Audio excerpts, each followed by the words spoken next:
the challenge, the opportunity to connect. The 1960s, a time of imagination and change, a time of anger and fear. The 1960s, a program called Challenge. Good evening, ladies and gentlemen. Looked at our connections, our divisions, through the lens of faith. Nearly 60 years later, during these challenging times, we'll take a new look at our divisions, our connections, in a new program called Challenge 2.0. Thanksgiving was formally declared a public holiday by then-President Abraham Lincoln in 1863. This was during the height of the American Civil War and the polarization, violence, and sorrow that marked it. 155 years later, Thanksgiving remains a public holiday. It also remains a challenging concept given the division of our times. The actual practice of Thanksgiving is often lost amidst the focus on football, food, and shopping. The value, the gift of Thanksgiving, of gratefulness, is the subject then of this episode of Challenge 2.0. At this time, I'd like to thank our guest, our panelists for this edition of Challenge 2.0, and begin with Rabbi Ted Falcon, who joins us again for this edition of the program. He founded and led Bet Olive Meditative Synagogue in Seattle for 16 years. You retired in 2009, though I suspect you might admit retirement is a relative term. Holding a PhD in psychology, Rabbi Ted is one of the Interfaith Amigos, and that's a group with both openly examines the awkward parts of their individual faith traditions and also the great gifts that your individual faith traditions can offer separately and also together. Imam Jamal Rahman serves as the Muslim Sufi minister at Interfaith Community Sanctuary in Seattle, and you are one of Rabbi Ted's fellow 3 Interfaith Amigos, and you're also a repeat guest. I thank you for being patient enough to come back and join us again. It took a lot of courage, you know. It did, yeah. It did, and I thank you for that. The Amigos came together in the wake of 9/11 and have traveled widely throughout North America, the Middle East, and also Asia. Together they have authored 3 books, and I understand your first work is titled Getting to the Heart of Interfaith, the Eye-Opening, Hope-Filled Friendship of a Pastor, a Rabbi, and an Imam. Pastor Dave Brown has led the congregation at Emmanuel Presbyterian Church in Tacoma since 2005, where you developed the innovative Blues Vespers, which sounds like a lot of fun. It is a lot of fun. No music today, though? No music today unless we decide to sing at the end. Right. Okay. Did you bring your harmonica? No. It's always there. Yeah. Maybe we can come up with one. And I understand that combines blues music with poetry and also reflection. Yes. Dave's gift for innovative thought and reflection led to an invitation to join Rabbi Ted and Imam Jamal for their Pacific Northwest Interfaith Amigos program. So thank you each for joining us again today. Thank you. Thank you. I think as we spend much time, and maybe we try to avoid that at some level, on what's called social media or the mass media, it seems the dominant themes are those of complaint and outrage. It brought to mind for me as I was preparing for this program a Saturday Night Live routine in the 1980s featuring 2 characters named Doug and Wendy Weiner, who spent most of their time doing just that. Has that become the norm in 21st century America? Have we become a nation of whiners? And we have learned to whine about our whining. So we've raised it to an art form. I think we're learning that there's something about consciousness that tends to focus on the negative automatically. Ultimately, it's a survival mechanism of the ego identity, you know, that's always scanning for some kind of danger or some kind of threat.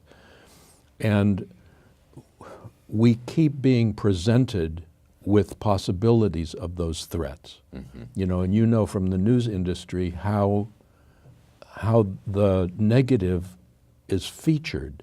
You know, we're drawn by stimulation of fear and stimulation of anxiety and stimulation of danger. Mm-hmm. And it becomes part of our process in growing to recognize that, to be conscious of that, and instead of automatically practicing our problems, to start practicing the solutions we seek. Mm-hmm. I would say also that, we are whiners in the sense that we have retreated into, I think, what we call isolated and separate silos. Mm-hmm.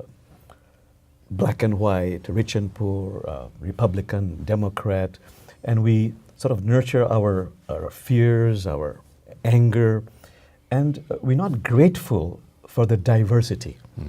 We're unaware of that wonderful peace and joy and fulfillment that can come if we really practice compassion, justice, and serve the common good. We end up just blaming the other. And I think we've bought into a view of the world as built around scarcity. There's not enough. There's not enough goods for everybody. There's not enough love for everybody. Some religious people would say there's not enough of God's love for everybody, so you have to believe the right way in order to achieve that love. And I think this myth of scarcity, which in my tradition, Jesus challenges time and time again, then starts us whining about us not having enough in this world, rather than seeing abundance all around and seeing that there is enough if we share, and sometimes there's enough if we just open our eyes and notice what's around us. And certainly our consumer-based society, heightened by media, I think reinforces that scarcity narrative that we need to get ours because there's not enough, and we need to complain when we haven't gotten ours. Is this largely an outgrowth of the polarization that we've seen, and is it relatively recent, or has it been developing some steam for not just years but decades? What's your take on that? Well, I believe it's been happening for some time, and the fact is, as I said earlier, we're simply not present to what we have. I think the greatest problem human beings have is that we are not grateful, and we take things for granted. And the best way to overcome that, or one of the ways to overcome that, is really to be grateful in the present moment for what we have, for our blessings. One of the things that I've heard Imam Jamal say over the years had to do with looking at the countries that are judged to be the most happiest, you know, where the people are happiest. And they turn out not to be the richest or the most abundant places. You know, often they are in Indonesia. They're countries that actually have a lot of poverty and have a lot of difficulty, but the people have a sense of connectedness to each other, families, interfamilies, you know, that just allows a deeper sense of meaning and a deeper sense of joy. That's a beautiful point you bring up. You know, I'm from Bangladesh, and we have talked about it. I knew that. I Bangladesh, yeah. But the reason I say that is because, you know, a few years ago, there was a survey going all over the world, which is the happiest country in the world. It was Bangladesh, an overcrowded country with lots of natural disasters. And the one reason they gave for this happiness is that they said the majority of people are grateful. And it is possibly because they pray a lot. And because they pray a lot, many of them have faith. And that faith enables them to be grateful when things are very good. And when things are not bad, they know that goodness will come around eventually. And another one of the countries that constantly charts high on that happiness survey is culturally very different than Bangladesh, is Denmark. And Denmark, in a very socialistic way, makes sure that everybody's taken care of. So that scarcity assumption that drives some of the negativity and some of the fear in our context really isn't there when you live in a place where you know there will be enough health care for you, where you know there will be enough education for you, where you know there will be enough time for you to go away on vacation. So that sense of scarcity in Denmark just isn't as real as it is here. As far as, is it the polarization? It's so hard, isn't it, to unweave the factors that are making us who we are today. It's polarization, and there's media influences, that information's in our face all the time. There's breakdown of intentional spiritual and religious communities, with all the surveys showing that fewer and fewer people gather with other people to nourish their soul. I mean, I can't decide what causes the whining, but there seems to be a myriad of directions we can point. There are a lot of different threads that have come out of what each of you have said. A question I'd like to ask you right now is, first of all, what is the cost of negativity individually to each of us when we really get caught up in that mindset? I actually think there have been considerable studies now, both about the cost of negativity and the cost of gratitude. In terms of physical health, in terms of emotional health, in terms of mental health, psychological health, it makes a great deal of difference, and it seems to have an impact on the very nature of what happens to us in our lives. It's like consciousness has a habit of finding what it's looking for. And when our consciousness is looking for our problems or for what's wrong or for what's not quite right, that's actually what we see. And if we consciously start looking for, hey, you know, where's the beauty right now? Where's the gratitude right now? Where is it? Where's the life right now? Rather than automatically, what's wrong now? You know, the Buddha had this wonderful statement that, you know, we are what we think. Everything that we are arises with our thoughts. So essentially, if I have negative thoughts, this leads to more negative thoughts. And it creates what the Islamic mystics say, negative imaginary scenarios. Becomes a mantra situation in our mind, then we have feelings of anger and fear and despair, and these become exaggerated. We end up saying and doing things which we really regret, which is why it's a practice in all of our traditions, at the heart of the traditions, that when you have a negative thought, do a spiritual intervention. So for example, in the East we say, neti neti, not real, not this, not that. In Islam we say, tawbah, tawbah, or to those who are cyber savvy, delete, cancel. So we reduce that negative thought before it overwhelms us. And I think, especially what Rabbi Ted was saying earlier, our expectations so often create our reality. And if we're going through life looking for problems to solve, we're never going to see blessings to embrace. And I think in my religious household, the shift from original sin to looking at the original blessing of existence is what I feel a central shift that Christianity needs to make, and I'm not sure they will make. But the Celtic influence into the Christian household, which really focuses on the interweaving of the sacred and the secular and all that is holy with all that is flesh and mortal. And the problem that you're solving, if it is called a problem with religion and spirituality, is how can I embrace the blessingness of this life, where so much of dark Christian orthodoxy is the problem is how can I deal with the terrible sin within my life? And those questions frame your religious and spiritual experience in radically different ways. And part of, I think, we try to do in each of our traditions is reframe the questions that our traditions and ask and the spirituality they nurture try to address. There's one point that Brother Ted always brings up, actually, something which is at the heart of, again, every single tradition, that this is a world of contrasts. It's a world of opposites.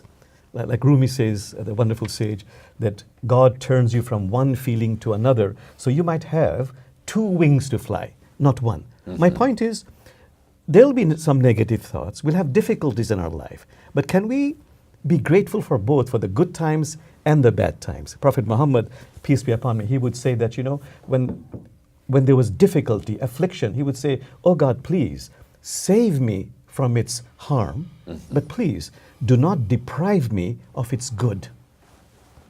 And isn't that often the case, that we grow, we expand ourselves, our perceptions of the world around us, what we can do from those negative experiences?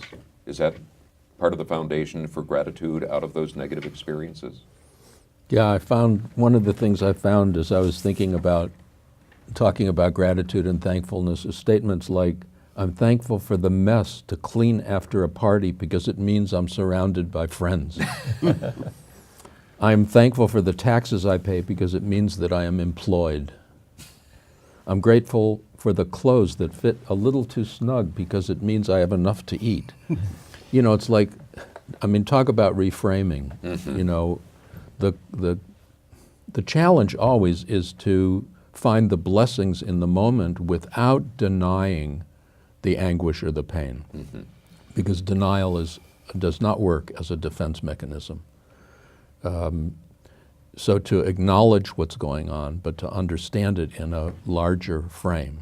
As Imam Jamal was referring, it is the nature of our minds to know only through contrast. I can't know sweet without knowing bitter. I can't know up without knowing down. I can't know easy without knowing difficult. So it's the old thing. If everything went fine in our lives, we'd never know it. We only know it because of the contrast. So if we can get to a place of recognizing there's always going to be a contrast. I don't want to, I mean, there is pain, and there's the reasons that people feel negativity in their life that are tragic and are part of the injustices in our culture and our society that really are not redemptive, but are just part of the way that we're constituted right now that causes immense pain in some people's lives. But on the spiritual path, pain is part of that journey. The poet from Vermont, David Budbill, has a short poem, and I'm not going to remember all of it. When I turned a certain birthday, my memory of memorization power for poems went away. But it ends, it's called Summer's Here, it's time to climb the peaks again and look down at the hawks from high places. And then it ends with the line, if you begrudge yourself some pain, you'll miss 10,000 peaks.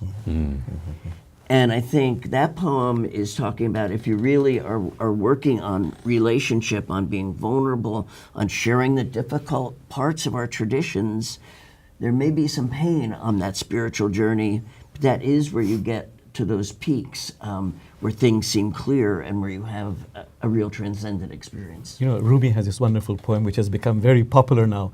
You know, the dark thought, the shame, the malice. Be grateful for them. You know, greet them at the door laughing because each one has been sent as a guide from beyond. But there's one critical point here which the mystics point out. For example, Rumi says, don't run towards pain and suffering and affliction. Just don't run away from them. That's the key. We've talked about the broad benefits of an orientation of gratefulness, of thanksgiving. What are your favorite personal examples of gratefulness, of thanksgiving? In Jewish tradition, in a lot of ways, Jewish tradition is a path of blessing. It's somewhat different than a focus on prayer, you know, so that most of the day is filled with blessings. In fact, there's a tradition that we are enjoined to say 100 blessings a day. Now, one of the difficulties with any organized religion or any institution is that it tends to institutionalize those 100 blessings. So that if we go through the traditional prayer services each day, we will wind up doing 100 blessings, which I think is unfortunate, because to truly bless is to be aware and awake in the moment to the yeses and to the wows and to the oh yeah and to the I'm so glad and to the I'm so grateful. And there's a helper, and that is when you hear somebody saying a blessing, and I'm not talking just the traditional language of blessing, but just the oh wows and the yeses. If you say amen, it counts as if it's one of your 100 blessings. So it's like an orientation that focuses me on, okay, when is the next blessing going to erupt in my presence, in my world, in my life? And can I remember to note it and to say amen? A sense of expectation and receptivity then. Yeah. You know, I love the story of that fictional character named the Mullah, through whom many truths are conveyed. So here's the story of the Mullah who has lost his donkey. And that's a big deal in that part of the world.